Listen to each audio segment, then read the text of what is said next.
حضرت غوث الاعظم اعلی رحمہ آپ ماتے ہیں لوگ عید عید کا شور کرتے ہیں، میری عید پھر ہوگی جب میں ایمان کی حالت سے دنیا سے جاؤں گا۔ کالے علم کا توڑ کالے علم میں نہیں ہے۔ کوئی بندہ صاحب بصیرت کے پاس جا کے بیٹھ جائے، اس کے منہ سے لفظ نکل جائے، کالے علم کا توڑ ہو جاتا۔ تو نے صاحب بصیرت دیکھے نہیں ہیں، جن پہ رب کرم کرنے کبھی تو ان کے پاس جا کے بیٹھا نہیں ہے، تجھے ان کی طاقت کا اندازہ نہیں ہے، تجھے ان کی پاور کا پتہ نہیں ہے۔ بسم اللہ الرحمن الرحیم۔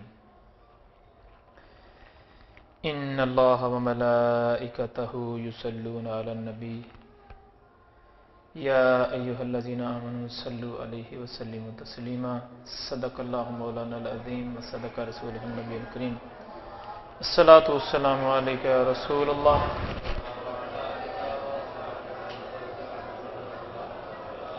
الصلاۃ والسلام علیک یا نبی اللہ وعلی آلک واصحابک یا نور اللہ۔ الصلاۃ والسلام علیک یا سیدی یا رسول اللہ۔ وسلم علیک وعلی آلک واصحابک یا نور من نور اللہ۔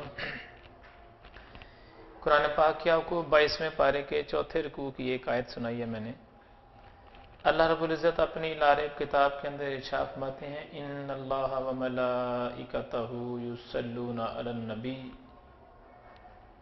یا ایھا الذین آمنوا صلوا علیہ وسلموا تسلیما۔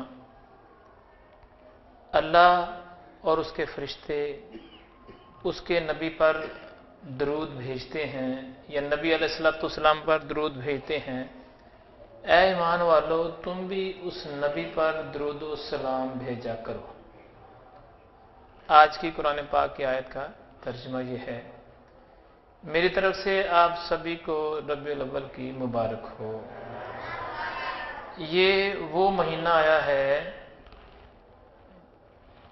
جس مہینے میں نبی پاک علیہ السلام ظاہری دنیا میں تشریف لائے،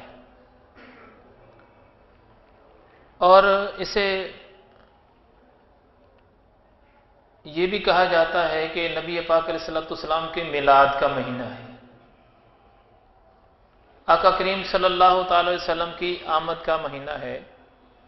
وہ بڑی برکتوں والا، رحمتوں والا، عظمتوں والا اور شانوں والا ہے۔ سارے مہینے اللہ کے بنائے ہیں تو یہ بھی اسی رب کا بنایا ہوا ہے۔ سارے دن اسی کے بنے ہوئے ہیں، لیکن جمعے کا دن بھی اسی نے بنایا ہے۔ سارے سال اسی کے بنے ہوئے، مہینے، دن، سال، ہر چیز اسی کی بنائی ہے، لیکن مالک بے نیاز ہے، جس کو چاہتا ہے عظمت عطا فرما دیتا ہے۔ جیسے دنوں میں سے جمعے کو دن کو فضیلت دے دیتی، بے نیاز ہے نا وہ۔ مہینوں میں سے 4 مہینے ہیں، ان کو بھی عظمت دے دی، اور ربیع الاول شریف کو تو ایسی عظمت دی کہ سارے مہینے ایک طرف ہیں اور ربیع الاول کی عظمت ایک طرف ہے۔ بلا شک و شبہ جن 4 مہینوں کا حدیثوں سے ثابت ہے، ان کی عظمت اپنی جگہ پر قائم ہے۔ جیسے سارے انبیاء علیہ السلام ظاہری دنیا میں تشریف لائے، اور نبی پاک علیہ السلام بھی تشریف لے کے آئے۔ سارے نبیوں کا مقام اپنی جگہ پر ہے، لیکن مقام مصطفیٰ اپنی جگہ پر ہے۔ اسے کہا جاتا ہے میلاد کا مہینہ۔ کیا کہا جاتا ہے؟ یہ تو بات ٹھیک ہے کہ کچھ لوگوں کو اس بات پر اعتراض ہے، وہ کہتے ہیں جی یہ میلاد کہاں سے آ گیا، نہیں ہونا چاہیے۔ لیکن میلاد ہم کہتے ہیں نبی پاک علیہ السلام کی آمد کا مہینہ، نبی پاک علیہ السلام کی آمد پر خوشی کا اظہار کرنا، اللہ کے دیے ہوئے انعامات میں سے جو رب نے ہمیں انعام دیے ہیں ان کا چرچا کرنا۔ تو نبی پاک علیہ السلام کا جو ظاہری دنیا میں تشریف لانا ہمارے لیے بہت بڑی خوش نصیبی، روح زمین کے لیے، کائنات کے لیے۔ تو میلاد کے معاملات میں تو پھر علماء کرام بات کریں گے، ہم تو اپنی ناقص علم کے مطابق چھوٹی سی میں گزارش کر دوں گا۔ نبی پاک علیہ السلام کی والدہ محترمہ کیا نام تھا؟ حضرت آمنہ طیبہ طاہرہ رضی اللہ تعالیٰ عنہا، آپ کے نبی پاک علیہ الصلوۃ والسلام کی ظاہری دنیا میں تشریف لانے سے پہلے حضرت آمنہ رضی اللہ تعالیٰ عنہا کے جب جسم مبارک میں نبی علیہ الصلوۃ والسلام کا جسم مبارک تھا، ٹھیک ہے، یعنی یوں کہہ لیں کہ نبی پاک علیہ السلام اپنی والدہ محترمہ کے پیٹ مبارک میں تھے، تو حضرت آمنہ کیا فرماتی ہیں؟ فرماتی ہیں کہ جانور مجھے سلام کیا کرتے تھے، ہائے جانور مجھے سلام کیا، ان کو کیا پتا تھا، ان کو کس نے بتایا کہ آمنہ کے پیٹ میں کون ہے؟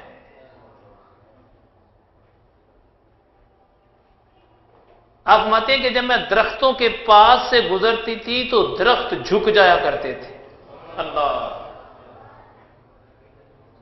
پھر فرماتی ہیں کہ میں نے خود اپنے کانوں سے سنا کہ اگر میں پہاڑوں سے گزرتی تھی تو پہاڑوں سے سلام کی آواز آیا کرتی تھی۔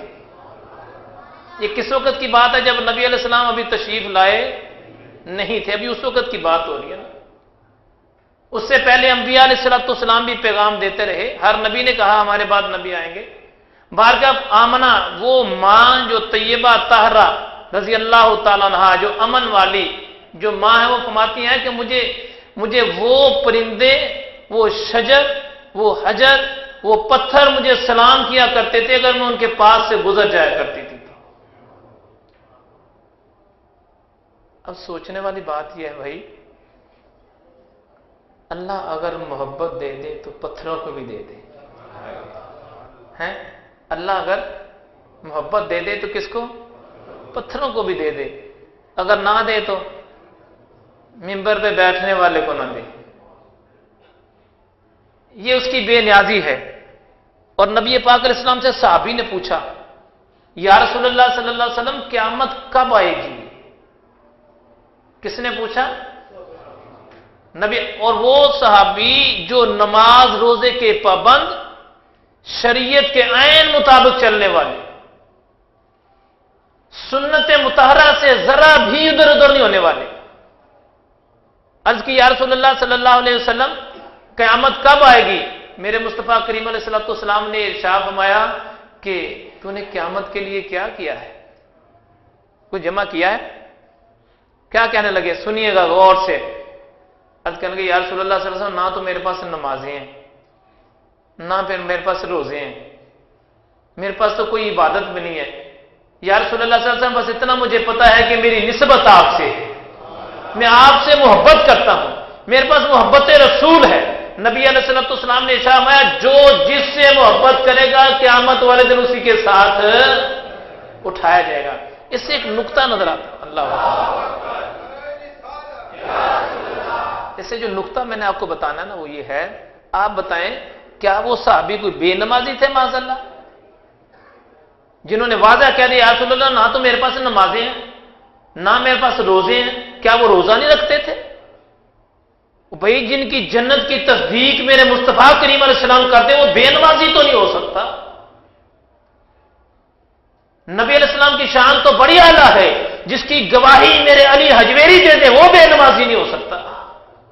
ان کا مقام تو بڑا اعلیٰ ہے۔ کوئی اللہ کا کامل بندہ کسی بندے کے بارے میں کہہ دے کہ یار یہ بڑا نیک بندہ ہے، کاملین میں ہے، اس کے ہاتھ میں شفا ہے، تو اس کے اوپر شک نہیں ہوتا۔ نبی علیہ السلام کی ذات تو بڑی اعلیٰ ذات ہے، نبی پاک علیہ السلام کے صحابہ کی ذات تو بڑی اعلیٰ ذات ہے۔ تو کیا اس صحابی کو، وہ صحابی رضی اللہ تعالیٰ جو تھے، کیا وہ نماز نہیں پڑھتے تھے؟ کوئی اپنے دماغ میں غلط فہمی نہ بٹھا لے کہ صحابی بھی بے نمازی تھے معاذ اللہ، کوئی سوچ نہ لے۔ عرض کی یا رسول اللہ صلی اللہ علیہ وسلم نہ تو میرے پاس نمازیں ہیں نہ میرے پاس روزے ہیں نہ اتنی عبادت ہے۔ اس سے ثابت ہوا عبادت پر مان نہ کیا کرو، عبادت پر مان نہ کرو، اگر مان کرنا ہے تو نسبت رسول پر مان کرو۔ یا رسول اللہ میری آپ سے نسبت